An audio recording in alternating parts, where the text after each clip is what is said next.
Hi,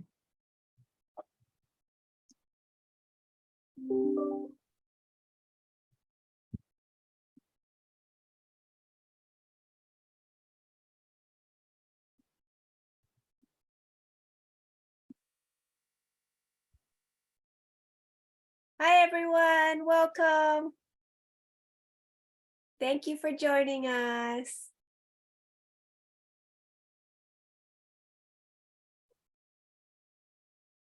Hello. Good to see everyone. Hello.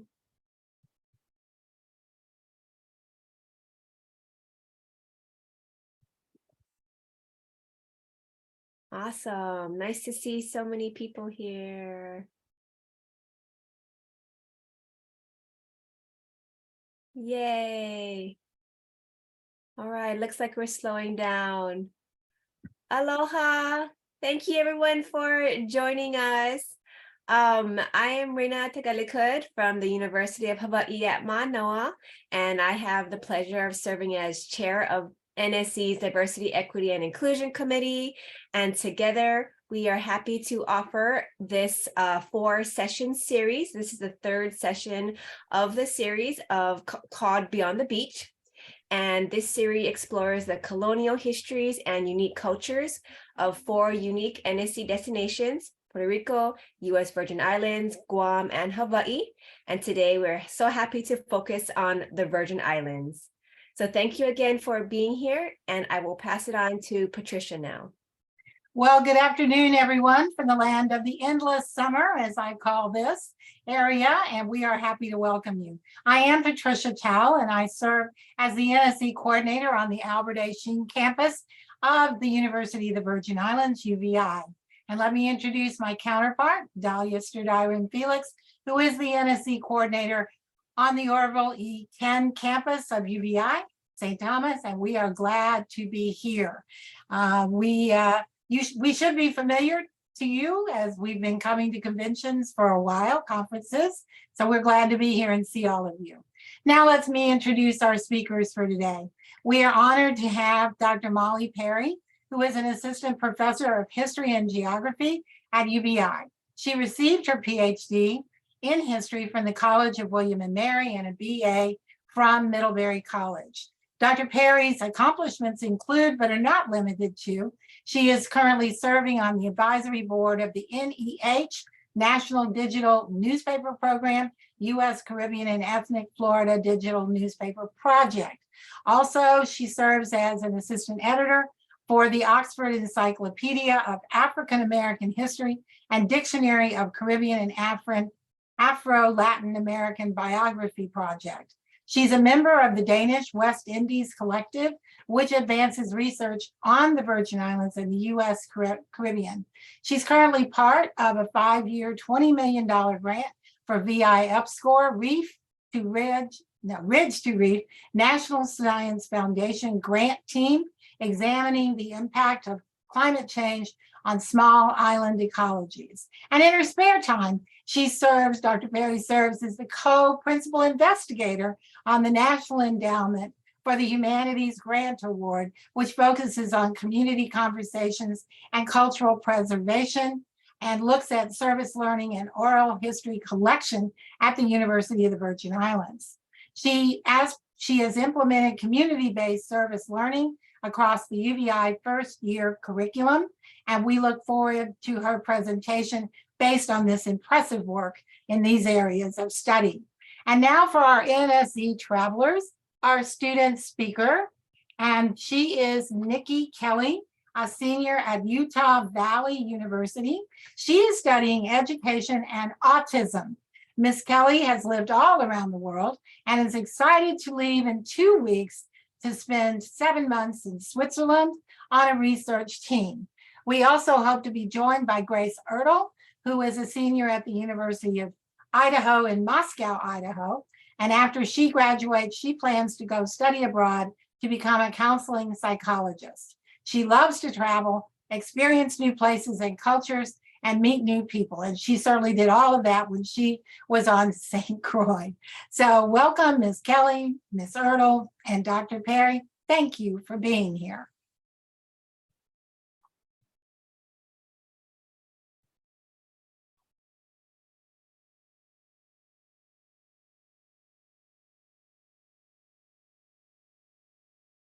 Hi, good morning, everyone. And thank you for that great introduction. And also thank you for this opportunity to share with you, all of you, a truly special place to get a chance to introduce you to some of my amazing colleagues and students, and also orient you to some of the unique features about studying at the University of the Virgin Islands. I'm presenting today as part of the National Student Exchange Committee on Diversity, Equity, and Inclusion. And I'm really excited about this series that considers really the colonial histories and unique cultures of these NSE destinations, particularly Puerto Rico, Guam, Hawaii, and the United States Virgin Islands. Today, I was hoping to orient our discussion and answer any questions around some of the ways in which our unique history and also the current political status of the Virgin Islands impacts both the curriculum, the experiences, and life at the university, and how these would inform an NSE student experience, which then Nicole will tell you a little bit more about from her time here. We're going to take our discussions far beyond the beach today. And you're going to hear from my colleagues, and particularly the students, about what it means to drive in the left lane, to live on an island where we do things in a very unique and particular way. So I look forward to connecting with all of you about this and hopefully hosting your students in my classes. As it was mentioned earlier, I'm a geographer by training and a historian, and in some ways, there's perhaps no idea that's more central to what we do in geography than this concept of where you live impacts how you live. This is one of the reasons why studying abroad or studying away can be such an incredible experience. We have an idea in geography that of something we call place, that we believe across the world, each spot on the globe is unique. It has a particular set of physical features. Those can be measured, described, and mapped. And for the Virgin Islands, we start here, thinking about volcanic pieces of land surrounded in the middle of a rich Caribbean Sea, islands unique with their warm climates, verdant hills down to the natural beaches and rich marine life. From that physical geography, we then can add or layer on human experiences. We ask ourselves questions as geographers. How does the physical setting impact the people who've made it from the first peoples, those past peoples, to the present, who make this place their home? What is it that changes about life when you live on an island? And how do the different groups that have settled here over time each shaped that place? We think about how people migrate and move to this place over time. And as they move, what cultural practices and knowledge they brought with them? What new ones did they encounter? What will your students encounter when they come? And then what new cultural practices are created from that process of interaction? So we ask ourselves a lot of questions about how human societies respond to their environments, things that we've always thought about, but also how physical and cultural attributes impact individuals, families, communities, and groups. And how do they change in their environment? Increasingly, we live in a time where we can also watch the disappearance of a lot of that kind of uniqueness of place. With the rise of globalization and the forces of consolidation, we can see how increasingly in some parts of the world, it appears less and less like there are unique physical and cultural settings. This is the example I use with students a lot, which is this idea of placelessness, that when you go on the mainland, a lot of times, almost every city has kind of this kind of a common road where it's used car lots and strip malls, more of the endless sameness. You could kind of be in any town, USA. For students who come to the Virgin Islands, this was decidedly not what they will experience. As soon as you enter St. Thomas, St. Croix, go to Water Island or St. John, you know you are in a unique environment, a unique place on Earth, a unique cultural setting.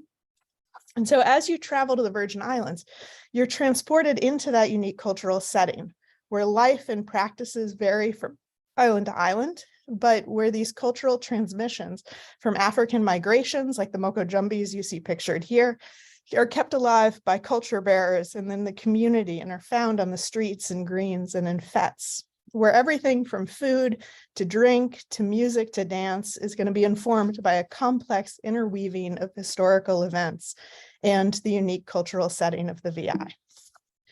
What this looks like then over time is that we have a unique setting to bring students into and welcome them. The Virgin Islands span 3 main islands, St. Thomas, St. Croix, and St. John, and they are an incredible place to study. It's a transformative place to think about how where you live can impact how you live, to think about how community and interaction between diverse people plays out. And within these islands in the Caribbean Sea, we are going to see that incredible diversity, and your students will interact with it. You're going to see Native American, African, European, and Asian cultures coming together in interaction. And this is, again, a region of incredible cultural transmission as well as innovation.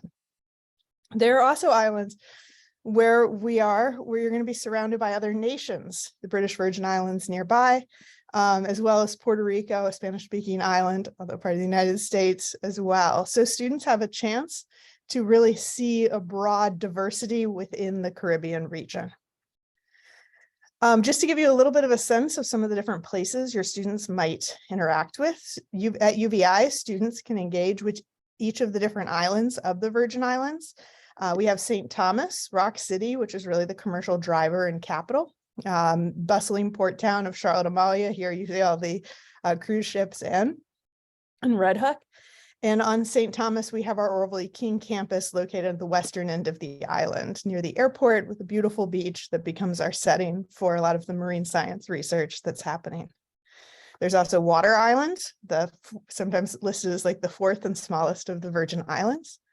And then students in this district can go see St. John, which is just a short people or car ferry away from St. Thomas.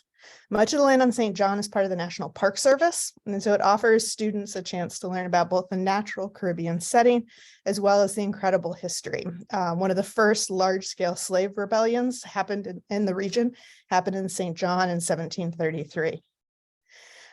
If students study in St. Croix, or if they're studying on St. Thomas and they take the seaplane or a ferry over, located south of St. Thomas and St. John is St. Croix. It is the largest of the islands and is home to the 2 cities. So it gets sometimes the nickname of Twin Cities or 2 cities, Christiansted and Frederiksted. It was the center of sugar planting during the Danish colonial period, and it possesses a rich cultural heritage, great food, and has multiple national parks, including an underwater national park at Buck Island. This is where our Albert A. Sheen campus is located, as well as the Research and Technology Park, as well as the Agricultural Experimentation Station as well. Since we are part of the United States, a lot of people are like, well, how did the Virgin Islands become a piece of this United American, the American Empire, as it were? Since the arrival of Europeans in the Caribbean, the Virgin Islands have witnessed various forms of colonization by different groups over time. In total, 7 nations' flags have flown over the islands, and it suggests the diversity of the different populations who have lived here. The Spanish, the Dutch, and English all settled in St. Croix, or Santa Cruz as it was known. The Dutch and the English at one point split the island of St. Croix in half. The Dutch on the east, the English in the west. That didn't ultimately go very well. The Spanish retook the islands at different points. It passed through periods of English rule, the Knights of Malta, the French, and ultimately was purchased by the Danish in 1733. The Danish never developed a large settler empire, so although there were Danish settlers, they also welcomed groups from other parts of the Caribbean and of Europe into the Virgin Islands. So when you see the colonial past in the Virgin Islands, you'll see a lot of different languages. So you'll see Danish streets, but you'll also notice a lot of the places have English names. And there are also different religious groups that settled over time, including we have one of the oldest synagogues in the Western Hemisphere in St. Thomas for groups of Jews who came to practice their religion in the islands, Moravians and other groups as well. So it's always been a bit of a polyglot melting point for different groups and people. At the same time, the rise of sugar production and the rise of chattel slavery across the Caribbean resulted in the forced migration of African peoples into the Virgin Islands. These individuals and groups brought their languages, cultural practices, and belief systems to the island. Through their interactions, older cultural transmission took place, while contacts in new cultural forms, including Creole languages, emerged in this region. Any student who's visiting UVI in the next year will experience the 175th anniversary of emancipation an event which will celebrate the long struggle for freedom, as well as consider the ongoing process of fights for greater rights that occurred afterwards. They'll see the Fireburn Rebellion and other major events which occurred in that struggle. You might ask yourself then, when did the United States become the principal flag flying over the Virgin Islands? There were actually 3 separate attempts to purchase the Virgin Islands by the US government. 2 failed. The third came about largely because of the growing threat of the Germans and their submarines during World War I.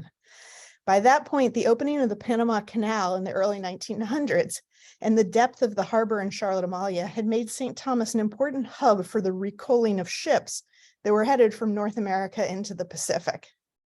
The German Navy and their increasing activities in the Caribbean made many very concerned in the United States about their purchase of the Virgin Islands and their use of these islands as a strategic hub. Because of that, the transfer of the Danish West Indies to the United States occurred in 1917 with a payment of $25 million, which the US purchased the Danish West Indies, and they became the US Virgin Islands. Critically, the transfer of the islands to the United States did not bestow American citizenship on any resident of the Virgin Islands. As well, there was little local control of government. The US Navy served as the primary government of the Virgin Islands. So even though that same year Puerto Ricans would gain their citizenship, Virgin Islanders were explicitly denied the rights to American citizenship at that same moment. The population of the Virgin Islands would have to fight for their rights to become full citizens of the United States, arguably a fight that still continues to this day. This includes the fight to get greater locally elected government, including now a legislature, governor, and a judiciary. What I wanted to just point out is that this unique history will impact your students' experience in and outside of the classroom in the Virgin Islands. The University of the Virgin Islands place informs our curriculum. So where a person lives impacts how they live. It will also impact what they study. Our curriculum is very much informed by our political status, the unique history, as well as the cultural setting of the Virgin Islands. UVI is an institution where faculty and students are deeply engaged with these issues for both the local community, the Caribbean region, the United States, and the world. Some of the ways that you see this in our curriculum. One of those is that professors at the University of the Virgin Islands are key players in thinking about the rights of US citizens living in the territories. In his political science courses, Dr. Saku, one of my colleagues, has students engaging in this question about our status as a territory. Next year, there's a question of, will we have a constitutional convention to fight for greater rights? We also have the US Commission on Civil Rights currently, of which several professors serve, investigating our rights as American citizens who lack the vote. So if you live in the Virgin Islands, you cannot vote for president of the United States. And there's a question of the inequality that's attached to that.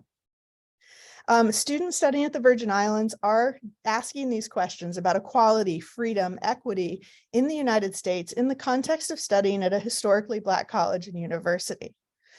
We are congressionally recognized, and studying here, you will be surrounded by the spirit, energy, and desire for social justice that really defined the HBCU experience. Students from away will experience life in a majority-minority institution, which draws students from across the Caribbean, as well as from the American mainland. Diversity is really a hallmark of the UVI experience. It's a place that's been long impacted by migrations, and the Virgin Islands population is diverse, with students from away will end up interacting with a wide variety of different people. You'll hear many languages, you'll hear different dialects spoken in the VI, and you're going to interact with peers who have grown up in an entirely different cultural, social, economic, and political set of circumstances. We are a land-grant institution as well, which informs much of the way that we think about our relationship with both place and people. In the classroom, you'll have professors who've chosen to be here for a variety of reasons, and many of whom work deeply in the community, psychologists who practice in the community, Grammy award-winning singers. We have musicians and artists who Kennedy Center. So you'll have a very dynamic faculty, and there are all sorts of opportunities to get involved in really the real world study and research using our natural place as a setting for ecological research. So there are a ton of research opportunities for undergraduates, both in the sciences as well as the humanities, which I can talk more about. And you'll also get a chance to interact in the community. As one of my former students said, if you come with a positive attitude, if you're willing to grow yourself and get involved, you will do great and go far. And our students do that. They go out in the community, they do real world research, and then they think about best solutions. We've had students like in the upper corner here who are participating in anti-gun violence rally. We have other students who volunteer and train youth in swimming and marine sciences. And so community-based learning is a big part of our experience of studying here. Our students do great things. They speak at the White House. This is one of our students, a couple of our students last year who got to participate in the White House press briefings, and other students who participated at conferences. So I look forward to answering any questions you have about some of the opportunities that students have to engage both inside of the classroom and outside, but I'll let my colleagues take it away with what their experience have been at UVI as well. Thank you. Well, thank you, Dr. Perry, for that succinct and broad overview of what is several centuries going back to prehistory of the Virgin Islands. We are unique. And now we're going to hear from one of our student travelers, Nikki. Nikki, lost your last name, Nikki, but Nikki Kelly. Hello, everybody. Can you all see my screen? Okay, perfect. All right, my name is Nikki Kelly, and I studied on the St. Thomas campus in fall of 2021. Oh, give me 1 second. Having a technical difficulty here. Oh, there we go. Okay. I am originally from Utah. So born and raised in Utah, also nicknamed Happy Valley. We consume the most Jell-O of any other nation, so I had to put that on there. We're home to 5 national parks, and so I have the Arches on here. It's a really beautiful place, and it has some of the best skiing in the world, and I really love living amongst the mountains. My educational background, I'm a senior at Utah Valley University, studying education and autism studies. Before attending UVI, I previously lived in Shanghai, China for about 6 months. So I had a little bit of experience living outside the United States before going to the Virgin Islands. UVI is a historically Black college university, as was mentioned by Dr. Perry. And this is one of my main reasons for choosing UVI as my location. Utah has a population of 90.3% white, and over 60% are the same religion. So I wanted to attend a school in a location that had people and an environment that was different than what I've always known. I wanted to gain a better understanding of the world and create friendships with people who come from a different background than myself. Especially, I studied in 2021, and this was after 2020. And I just really wanted to be a lot more educated.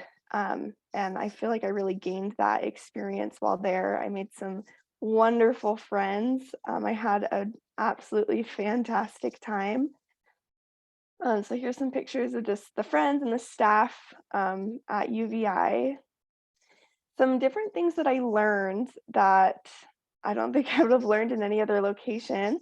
I learned a lot about hurricanes and geography. I actually took Dr. Perry's class, and she's a fantastic professor. And Utah's landlocked, so I've never experienced hurricanes or, learned about that kind of natural disaster. And also I had no idea about the geography of the Virgin Islands. And so I loved being able to learn about all of those things and the resilience of the people in the Virgin Islands from the hurricanes that happened in 2017. Some major differences between Utah and the Virgin Islands. Number one, transportation is extremely different. In Utah, we have 6-lane highways, everybody drives everywhere. Everybody has a car. You don't use the bus really. It is all cars. And in the Virgin Islands, it is not that way. This is a great representation of island time, is their transportation system. So there's no set schedule. You just kind of go down to, the bus stop, and there's cars called safaris, which is featured here on the left. You get on, you pay $1 or $2, depending on how far in the island you're going to go. And these trucks just kind of circle the island all day. And, you could be waiting anywhere from 5 minutes to an hour and 45 minutes. You just have no idea. And so you just kind of go with island time. You're going to get there when you get there. You kind of plan a good, I don't know, for me, it was a 4-hour buffer. If I was going to go to the store, I'd be like, okay, we're going to plan about 4 hours from start to finish. And the store was only about, I don't know, like 15 minutes away by car. But it's a whole event getting around. Some different classes and activities. I loved being able to go to the beach and experience snorkeling. I took a snorkeling class, and that was really fun. And the NSC director, Dahlia, she put on some fantastic activities. And here in the middle picture, we carved calabash, which is a Western African cultural practice where you take the calabash and you carve it out and you make bowls out of it. The landscape was a big shock to me. It is very hilly in St. Thomas, especially. These hills, in my opinion, were massive. I live in Utah, which has huge mountains. They're beautiful, but you don't walk up the mountain. You drive up the mountain, or you go on a specific hike. In the Virgin Islands, you're walking up whether you want to or not. So that was a little different for me. This was my face at all times. I was just completely exhausted. Walking around is a great workout for me. Walking down to the beach every day, and just walking, to the cafeteria was a workout. The social life. This was probably the biggest difference that I experienced personally. In Utah, most people don't drink. So there are just hundreds of activities for people that don't involve alcohol. There's a lot of social places to go, and it's all kind of centered around like doing things as communities. There's a lot of free things, a lot of stuff for single adults. And it just wasn't that way in the Virgin Islands. Really, the only social aspect besides things on campus, if you wanted to get off campus, it was going to bars. And so that was something for me that was just culturally really different. And it was enjoyable, but it was very different for me because I'm used to going bowling and going out to all, Top Golf and all these different places. And it just was very different on the Virgin Islands. My extracurricular activities, I did learn to scuba dive. I got my scuba certification while I was there. I went to the beach almost every day. I took the tramway up to the top of the island. I did a lot of island exploring, just seeing all the beautiful sights. And then, as with all things, you can always find something that's familiar to you when studying abroad. For me, I am a very religious person, and so I loved joining the Christian club on campus. So here on the left, this is one of the testimony meetings with some campus members, and it was so wonderful. And they did service activities that I got to participate in. And then I also have a church that is on the island, and so I got to participate in that and be a Sunday school teacher, a seminary teacher for local youth. So I was very involved in the community as well as the campus community. My advice for future NSC students studying in the Virgin Islands: first one, take advantage of the learning opportunities in front of you by stepping out of your comfort zone and making new friends. I think for a lot of NSC students, they can go and it can be really easy to just make friends with the other NSC students. And I think you miss a very big opportunity if you just do that. Go in with an open mind. You can't have the same expectations as you have in the States. And Dahlia and Dr. Towel, they'll talk about this. It is very, very different in the Virgin Islands. It is not the same as the States in almost any capacity. So having a lot of patience and just going with the island time and adjusting is going to be a lot better than expecting everyone to accommodate you and do things on the standard that you're used to. That can cause a lot of frustration for students if you go in with a mindset that this is going to be like the US. It is not. Go to activities put on by the NSC director. They're so wonderful, such a good time, and a lot of times they involve other students from school, so it's a great social opportunity. Make it a point to sit with non-NSC students and talk to the staff. This is what absolutely made my experience. I made it a really big point. Every time I went to the cafeteria, I would purposefully either sit at a table away from the other NSC students, or I would, ask if I could sit at a table with new people or sit at a table by myself and then invite others over. So I could really get the social experience that I was looking for and meet people that are a lot more diverse and from all different islands. And it was so wonderful. And the staff was incredible. And my last tip for any NSC student is to have a good attitude and don't waste any time complaining. NSC is such a wonderful opportunity. Don't waste it by being upset by the little things. In the Virgin Islands, there's so much to be happy about and so many beautiful experiences that you'll miss out on if you spend time complaining. So thank you so much for letting me present today.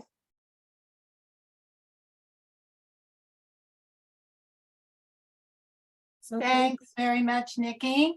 We're going to hear briefly from Ms. Sridharan and I, just to talk about why we're not the US. We are, but we're not. So we are talking about life in the left lane.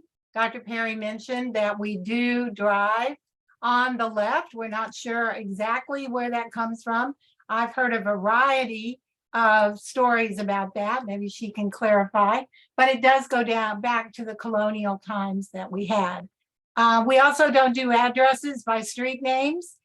We do it by estates because these estates were established back in the height of the West Indies sugar trade, the 17, 18, even 1600s, and we still use those names. Plus, we're an island. There's no new land. There's no new land to develop, no new roads to go. And most of the roads, at least here on St. Croix, take the same paths that were taken back in those days, just because we do have such interesting topography here. So you might be going to Work and Rest, or Bona Esperance, or All for the Better. And these are the names of the estates. People will say, oh yeah, that store's in Peter's Rest. Oh, that beach is over by Peterboard. And everybody here just knows where that is. We also give our directions by landmarks. And so as Dr. Perry mentioned, here in the Caribbean, folks live very close to their history and their culture. You will find new things to see and do because we don't have very many of the United States franchises here. We have KFC, McDonald's, of course, Subway, Wendy's, Pizza Hut. There may be one or two others on St. Thomas. We do have Kmart, and I tell my NSC students, if you get hankering for home, just go to the Home Depot. It will look exactly like the Home Depot at home. But otherwise, you're going to be looking at local fast food, and it's all very good. We don't have large malls. We have very small malls. We do have water sports. Oh, we got beaches. There's all kinds of boating, sailing, fishing. On St. Croix, we have a bioluminescence bay that you can go to on dark nights. It was mentioned you could take a ferry from St. Thomas to St. John. You can even get to the BVI from St. Thomas if you bring your passport. The travel here is by seaplane or ferry. Things are a little more expensive here because everything is shipped in. So food costs and some items are going to be more expensive. It's already been mentioned that we have local public transportation, but got to plan some of that island time. St. Croix doesn't have safaris, but we do have taxis, and they run on all the main roads. And interestingly enough, one thing that is the same, the good old US mail. That is the best way, cheapest way to get letters and packages to ship here from the US. So it runs the same as in the US. Priority mail is recommended because regular mail will sometimes be waiting to fill up a container before they send it here, because most things come in container ships. Now, Ms. Stradiron Felix, please take us away about the Caribbean difference. Thank you, Ms. Towell. So although the Virgin Islands is a territory of the United States, our population and culture are very different, as you've learned, than that of the 50 states and the other US territories. Because of our geographic location, in the Caribbean, our population is a melting pot of people from other Caribbean islands.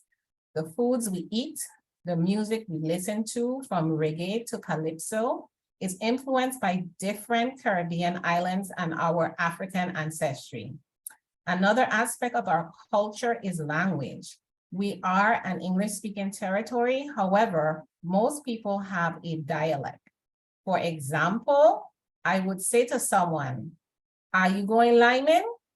People who are not from the Caribbean will not know what I am asking, which in actuality I'm asking, "Are you going partying?" The foods we cook in the Virgin Islands is influenced by African, Jamaican, the British Virgin Islands, French, Indian, and Puerto Rico, to name a few. People eat a lot of starches, chicken, provisions such as tanya, breadfruit, dashing, and lots of local fruits.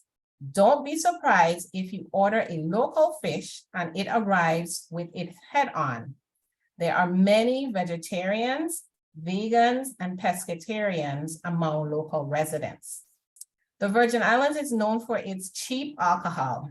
The drinking age in the VI is 18 years, so this is a big adjustment for some students. You should also be aware that the potency of drinks is different from that of the US.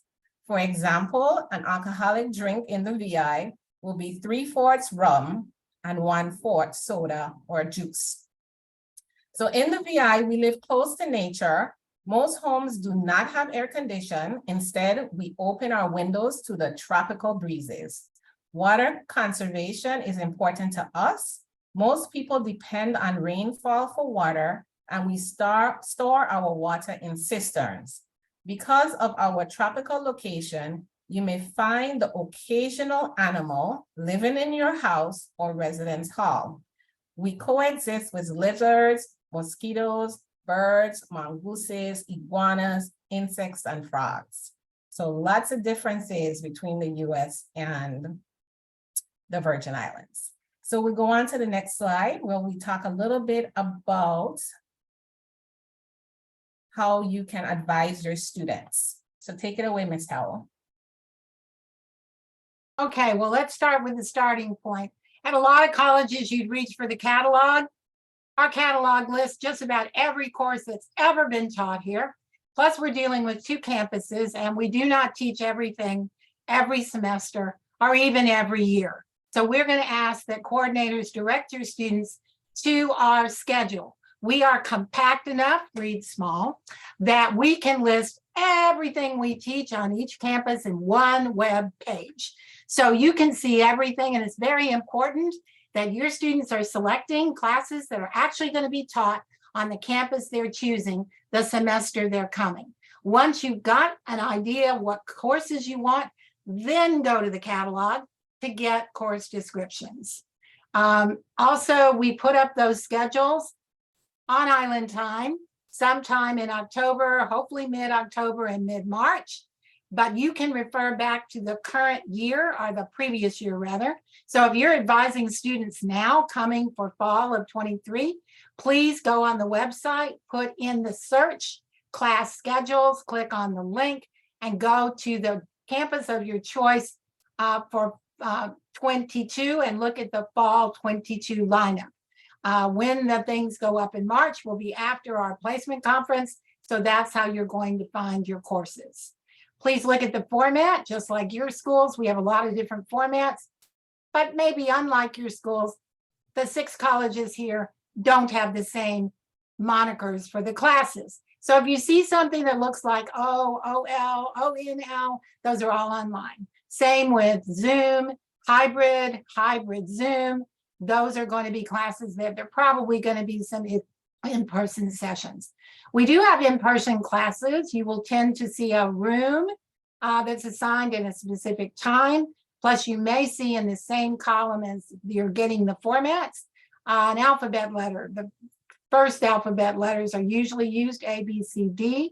If you're unsure about any of it, call Dahlia or I. So you have an idea, because we know students want to be in-person classes. The one that'll probably trip you up the most is the V. That really refers to the video conference classes, because again, we're one university on 2 islands separated by 40 miles of water. So we might have a professor on St. Thomas teaching to both campuses, or vice versa, professor on St. Croix teaching to both. We used to have linked classrooms that were called video conference classes. After COVID, we moved away from that. It was getting to be old school anyway. And we've gone into mostly Teams, but some Zoom classes. So those video conference classes, depending on where the professor is, will be more like an in-person experience. There are course differences between St. Croix and St. Thomas. We do not have all majors on St. Croix. You are best with us with business, education, and liberal arts and social sciences. On St. Thomas, if you have a junior or above in math or science, they're going to be the better campus. We do handle math and science, and we have some junior and senior level math classes, but you'll need to check that class schedule. And if you still want more information, check with Dahlia or I. So take it away, Mr. Dyron. Thank you, Ms. Powell. So we encourage exchange students to start the credit approval process early. And so we often get requests from students and advisors for course syllabi. We want you to start with the course descriptions, which can be found in our catalog. If a syllabus is still needed, then these requests should go through us.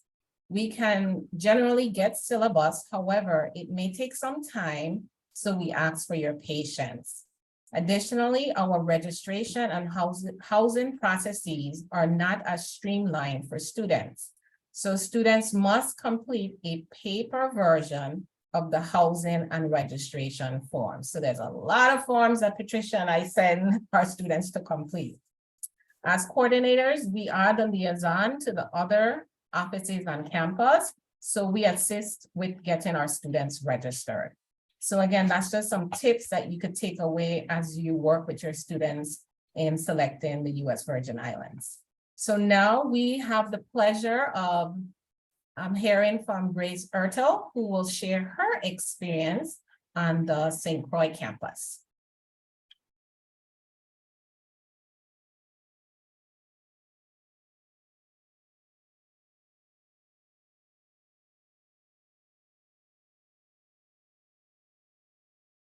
Can you guys see me? Yes. Okay, cool. Oh, let me go here. Okay. Hello, everyone. Thank you for the introduction. My name is Grace Ertel. I am a senior at the University of Idaho. Can you guys see my face? Trying to figure it out. Yes, we can. Okay, cool. Oops. I studied abroad the spring semester of 2022, and I had an amazing experience. I'll go over it in this presentation. I worked really closely with Mrs. Towell, and I know about you, Ms. Dryden. Thank you for introducing me. And Dr. Perry was my teacher for Caribbean history, and that was a really cool class to take. So yeah, really great faculty and staff, and a great place to do national student exchange. So I'll go over a little bit of my experience. So let's explore the Virgin Islands with National Student Exchange. Some of these pictures, this one was one of my friends who ran the parasailing boat in St. Croix. So that was awesome to meet him and be friends with him, and then go parasailing. That was an amazing experience. It's very serene, and you see turtles from hundreds of feet up. So that was really cool. And this is one of the beaches on St. Croix, and one of my favorite ones. So we went out there and did snorkeling probably like twice a week. It was on Cane Bay in the Virgin Islands. Okay, so I'm going to give this overview. So I spent 175,200 minutes on the island of St. Croix in the United States Virgin Islands. These are 3 of those minutes. Show my video.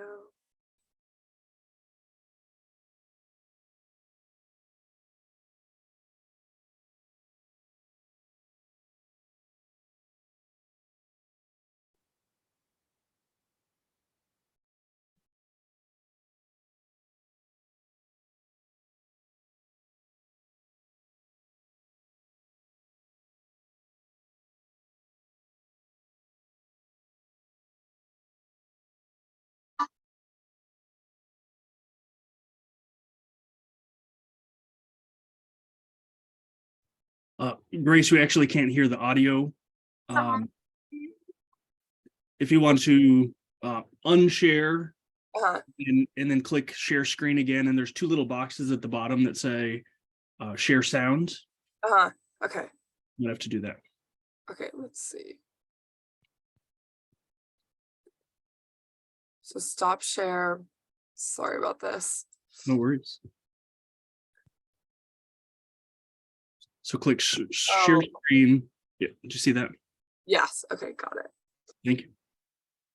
Thank you. Okay.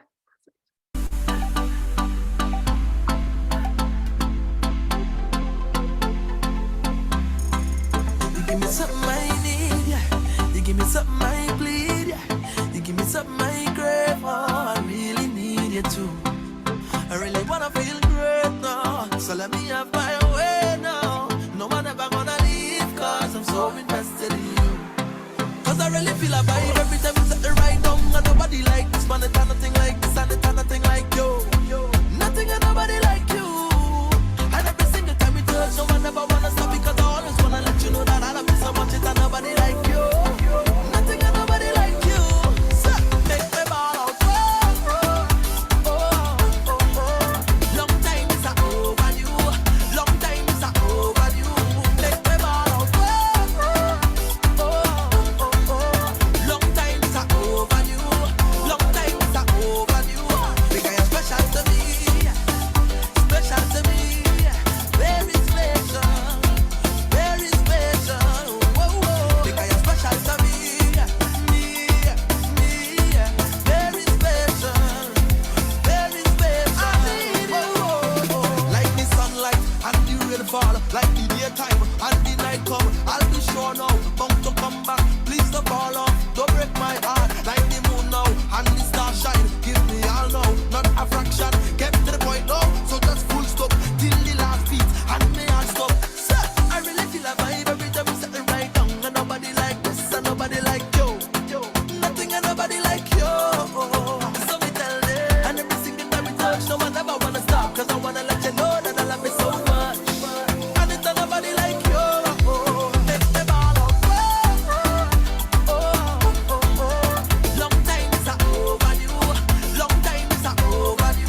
Okay. So that was a few of my favorite moments. Let me get back to the presentation. I love Montana, but I'm Where is it?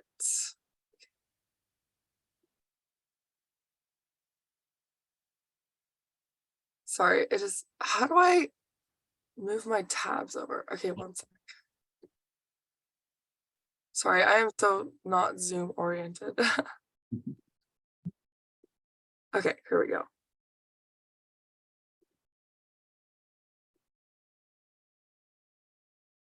Okay, can you see it? Yep, looks good. Okay, perfect. So those were three of some of my favorite moments that I could capture. There was obviously so much in between. I'll go over some of the in-depth things that that video showed. So, come on. Okay, so some of my features, one of my favorite things that I was able to get involved in was fire dancing. This was an amazing opportunity. One of my friends that I made through National Student Exchange introduced me to someone who had done fire dance hula hooping for 10 years. So we got to be really close, and she brought me to this lady on the left, Kiki. She was my instructor. She brought me to one of her fire dance clinics, and we hit it off, and she asked me to start doing fire safety. So that was going to the fire dances and making sure that the fire was put out for the dancers. And I just loved it. I started practicing with the fire dance team, and I got really into it. So I brought my little staff. This is one of the props, if you can see. It's really long, it's really big, and it has a really cool dynamic on it. So it like spins the opposite way that the momentum is going. So you can kind of see it has a really cool like torque to it. And when it's on fire, it's really scary to make sure that you don't set yourself on fire. But I got a lot more confident with it as I started to do shows, and then get more advanced props. So that was a really awesome thing. I put on my bucket list when I was studying, or when I knew I was going to go to the Virgin Islands, that I wanted to watch a fire dance show. So then being really immersed in it and actually doing the shows myself was a really awesome opportunity. I had no idea how much I would love this dance form of art. And now I'm going to go to some clinics after I graduate, and maybe do fire dancing other places in the world. So that was just a huge opportunity that lends itself to me because of this place and because of its prevalence in the islands. So that was awesome. Some other things under the sea. So like Nicole was saying, I got to get scuba certified. It was actually really cool. I put on one of my social media stories. I was kind of thinking about it. I was like, if everyone here donates $1 to this cause of me going scuba diving, then I would have enough to go scuba diving, because I had like 500 people on my story and it was $500. So I posted that, and I said, you know, if you can donate $1, that'd be awesome. And I made $411, and a lot of them came from people on the islands who wanted me to have this experience and get scuba certified. So I really appreciate all those friends and peers and fellow students with me that donated $1. So I was able to do that, and it was an amazing experience. And now I want to continue scubaing in other places. My friend and I went snorkeling with these turtles like every single day. I never got tired of snorkeling with the turtles. It was awesome. They are my favorite animals, so that was beautiful. Another huge benefit of this is just the connections you make in the Virgin Islands. I felt so welcomed and just incredibly grateful to have met so many amazing people. Over here on the left, this was one of my friends at the campus's birthday parties. So they had this, it was a really cheap boat excursion you could go on. And we went to like 5 different islands and just boated around and saw them. And it was really fun to kind of hear that. That was my first experience hearing the music and dancing. This was at the beginning of the semester. I loved the form of dance and music here. So it was awesome, and that was a great like intro to it, being on a boat and being with a bunch of boats on this excursion. So that was cool. I met a lot of awesome people that I'm still friends with there. This was amazing. We went over to St. Croix campus, went to St. Thomas. So I think that's a really cool thing that the colleges do in coordination with each other, is like lending time for each college to go to another one, and it changes per semester, I believe, which college goes to which campus. So I got lucky that we got to go to St. Thomas and have a sports thing. So we had 11 sports we played, and whoever won 6 obviously won the whole thing. So we were at 5-5 with St. Thomas. We all won 5. We won this basketball game. I actually got MVP of the basketball game. I was really excited because I was playing with a bunch of really tall basketball players. So that was a fun experience that and it made me connect with them a lot. So but that was cool. The last race was like a sprint, and my friend right here, he sprinted and we won the last race by like 30 seconds. So we won the whole overall trophy, and that was a really awesome experience, super memorable. Up here on the right is my roommate Miley. So she came with me from Idaho.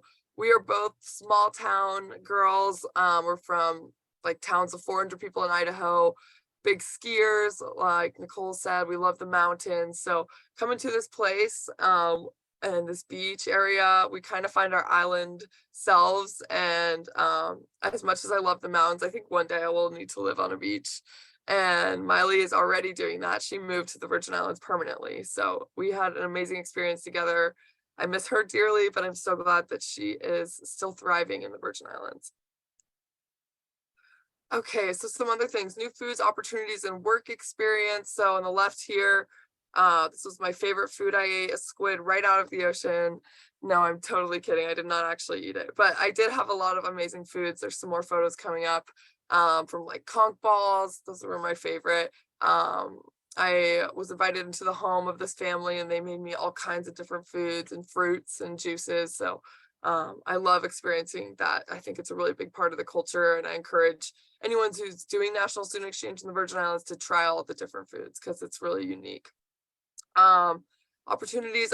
I started this beading business. I thought I had budgeted pretty well, but I was having so much fun and I wanted to go to a lot more islands. So I was like, I need to make some kind of income. So on the islands, I thought, well, maybe people want their hair beaded, and I did some hair beading in high school. So I started that. This is my friend over here in the corner, Jack, and he owned a business.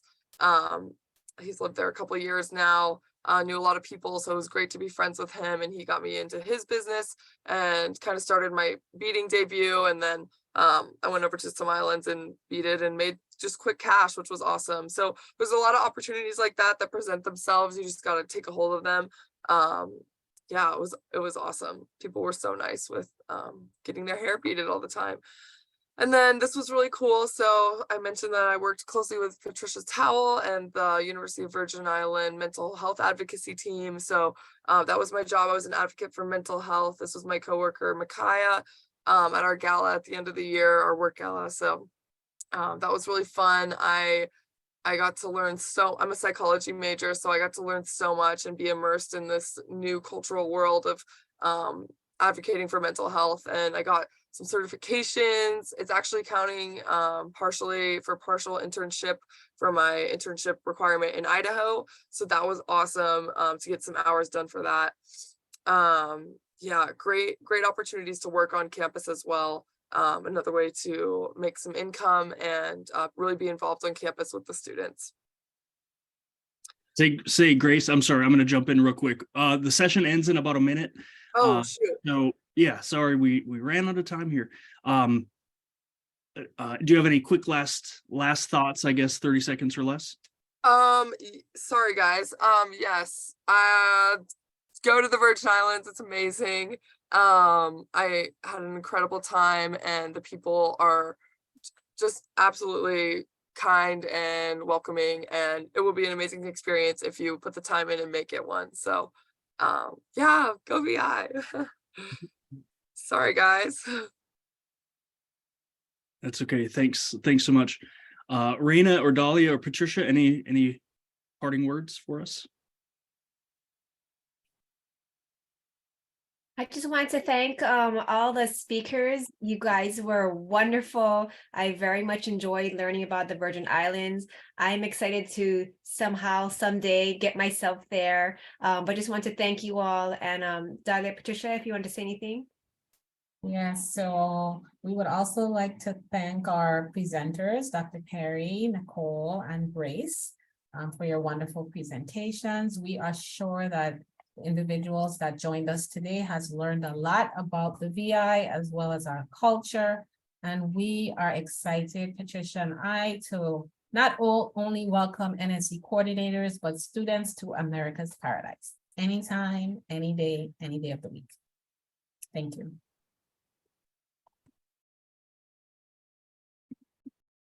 Thank you, everyone. Thanks for joining.